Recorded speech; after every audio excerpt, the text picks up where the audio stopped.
Fin juillet, les fouilles préventives liées aux travaux du métro et à l'aménagement du square de Gaulle commençaient à livrer des informations. Les archéologues ont trouvé de l'habitat et peut-être un bassin du 1er siècle, rasé au 3e pour une architecture terre et bois. Que va-t-il advenir de ces découvertes? D'abord, ce qui est préservé, c'est ce qui est essentiel pour cette nouvelle connaissance, c'est-à-dire les sédiments, la façon dont on avait, je dirais, à conforter ou à améliorer la connaissance qui existait sur le centre-ville.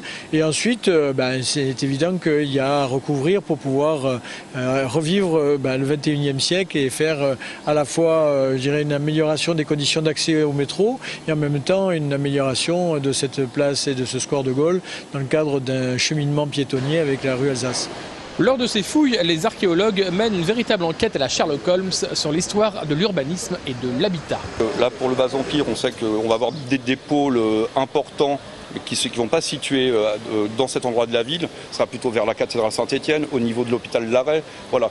La ville vit, donc voilà, elle bouge, il y a des zones qui vont être densément occupées à un moment donné, et pour des raisons X ou Y, elles vont se nécroser, je dirais. Voilà. Ce que l'on peut dire à première vue, c'est que les angles de maçonnerie dénotent des bâtiments de qualité, peut-être une riche demeure.